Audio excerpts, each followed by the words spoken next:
ਚੀਨ ਨੂੰ ਰੋਕਣ ਦੇ ਲਈ ਰਸ਼ੀਆ ਦੇ ਜਾ ਕੇ ਪੈਰੀਂ ਪਏ ਔਰ ਹੁਣ ਤੁਸੀਂ ਦੇਖੋਗੇ ਚਾਈਨਾ ਦੇ ਨਾਲ ਟ੍ਰੇਡ ਵੀ ਨਾਰਮਲ, ਵੀਜ਼ੇ ਵੀ ਲੱਗਣ ਲੱਗ ਗਏ ਔਰ ਪੂਰੀਆਂ ਸ਼ਰਤਾਂ ਇੱਕ ਸਟੇਜ ਤੇ ਤਾਂ ਇਹ ਸੀ ਕਿ ਬਾਈਕਾਟ ਕਰੋ, ਸਭ ਭੁੱਲ ਭੱਲ ਗਏ। ਹੁਣ ਇਸ ਪੀਰੀਅਡ 'ਚ ਅੱਜ ਤੋਂ 2 ਸਾਲ ਪਹਿਲਾਂ ਇਹ ਮੀਡੀਆ ਦੇ ਵਿੱਚ ਆਇਆ ਕਿ ਵੀ ਜਿਹੜਾ ਉਸ ਵੇਲੇ ਦਾ ਫੌਜੀ ਚੀਫ ਸੀ ਜਨਰਲ ਨਰਵਾਣੇ, ਵੀ ਉਹਨੇ ਪਰਮਿਸ਼ਨ ਲਈ ਹੈ ਕਿਤਾਬ ਲਿਖਣ ਦੀ ਔਰ ਉਹ ਕਿਤਾਬ ਮੈਮੋਇਰਸ ਜਿਹਨੂੰ ਅਸੀਂ ਕਹਿੰਦੇ ਹਾਂ ਆਪਣੀਆਂ ਯਾਦਾਂ ਉਹ ਲਿਖ ਰਿਹਾ। ਫਿਰ ਇਹ ਆਇਆ ਕਿ ਵੀ ਇੱਕ ਸਟੇਜ ਤੇ ਜਦੋਂ ਉਹ ਛਪ ਵੀ ਗਈ ਕਿਤਾਬ ਪਬਲਿਸ਼ਰ ਦੇ ਕੋਲ ਸੀ, ਪਬਲਿਸ਼ਰ ਨਾਲ ਤਾਂ ਜੋ ਡੀਲ ਹੋਈ ਹੋਏਗੀ, ਫਿਰ ਉਹਦਾ ਇਨੀਸ਼ੀਅਲ ਰਿਵਿਊ ਦੇ ਕੁਝ ਪੇजेस ਸਾਹਮਣੇ ਆਏ, ਬਹੁਤ ਸਾਰੇ ਆਰਡਰ ਵੀ ਸ਼ੁਰੂ ਆਨਲਾਈਨ ਹੋ ਗਏ। ਫਿਰ ਆਇਆ ਕਿ ਜੀ ਡਿਫੈਂਸ ਮਿਨਿਸਟਰੀ ਨੇ ਉਹਦੇ ਤੇ ਰੋਕ ਲਾ ਦਿੱਤੀ ਹੈ ਕਿ ਇਹਦੀ ਅਜੇ ਕਲੀਅਰੈਂਸ ਹੋਣੀ ਹੈ। ਤੇ ਹੁਣ ਕਿਤਾਬ ਦਾ ਨਾਂ ਹੈ Nirvane's Moment of Truth.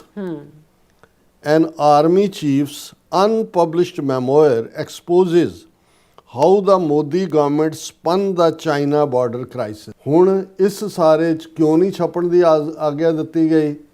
ਇਹਨੇ ਕੱਢ ਲਿਆ ਕਿ ਭਾਈ ਜਿਹੜਾ ਨਰਵਾਣੇ ਨੇ ਹਕੀਕਤ ਦੱਸੀ ਕਿ ਜਦੋਂ ਚਾਈਨਾ ਦੇ ਟੈਂਕ ਆਏ ਔਰ ਕਿਵੇਂ ਉਹਨੇ ਕੰਟੈਕਟ ਕੀਤਾ। ਉਹਨੇ ਕਿਹਾ ਕਿ 31 ਅਗਸਤ 2020 ਨੂੰ ਔਨ 30 ਉਦੋਂ ਜੂਨ ਹੋ ਚੁੱਕਾ ਸੀ, ਗਲਵਾਨ ਤੋਂ ਬਾਅਦ ਦੀ ਗੱਲ ਹੈ, ਜੁਲਾਈ ਅਗਸਤ ਦੀ, ਜਦੋਂ ਅਸੀਂ ਕਹਿੰਦੇ ਹਾਂ ਵੀ ਲੇਟਰ ਔਨ ਉਹਨਾਂ ਨੇ ਕਿੰਨੀ ਲੈਂਡ ਫਿਰ ਲਈ ਹੈ। ਬਿਲਕੁਲ ਉਹਨੇ ਕਹਿ ਰਿਹਾ ਹੈ ਕਿ ਵੀ 31 ਅਗਸਤ ਨੂੰ PLA ਨੇ ਕ੍ਰਾਸ ਕੀਤੀ ਪੋਜੀਸ਼ਨ ਰੈਚਨ ਲਾ ਤੋਂ ਇੰਡੀਅਨ ਟੈਰੀਟਰੀ 'ਚ ਆਏ।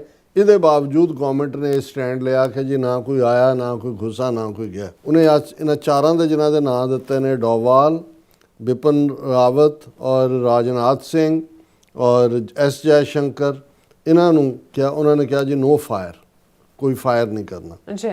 Delayed vague go ahead only after 10 minutes Rajnath Singh called back with ਜੋ ਉਚਿਤ ਸਮਝੋ ਉਹ ਕਰੋ। ਲੋਕਾਂ ਦੇ ਵਿੱਚ ਆਪਣਾ ਇਮੇਜ ਹੋਰ ਦੇ ਰਹੇ ਸੀ, ਉੱਥੇ ਬਿਲਕੁਲ ਜਿਹੜਾ ਉਹਨਾਂ ਨੇ ਫੌਜੀ ਮੁਖਤਾਂ ਕਿ ਕੱਲ੍ਹ ਨੂੰ ਜੇ ਜੁੱਤੀਆਂ ਪੈਣ ਤਾਂ ਉਹਨੂੰ ਹੋਏ ਕਿ ਜੀ ਅਸੀਂ ਤਾਂ ਕੋਈ ਕੀਤਾ ਨਹੀਂ, ਅਦਰਵਾਈਜ਼ ਤਾਂ ਵਾਰ ਤਾਂ ਹੁਣ ਸਿਵਲੀਅਨ ਗਵਰਨਮੈਂਟ ਨੇ ਡਿਕਲੇਅਰ ਕਰਨੀ ਹੈ ਵੀ ਜੇ ਤੁਹਾਡੀ ਟੈਰੀਟਰੀ 'ਚ ਆ ਗਏ ਵੀ ਉਹਨੂੰ ਉਹਦੇ ਤੋਂ ਦੌੜ ਗਏ ਉਹ ਵੀ। ਫਿਰ ਉਹਨੇ ਕਿਹਾ ਵੀ ਮੋਦੀ ਨੇ ਤਾਂ despite ongoing threats and territorial losses Modi claimed no one entered our territory, misleading the nation and downplaying the crisis to protect his image.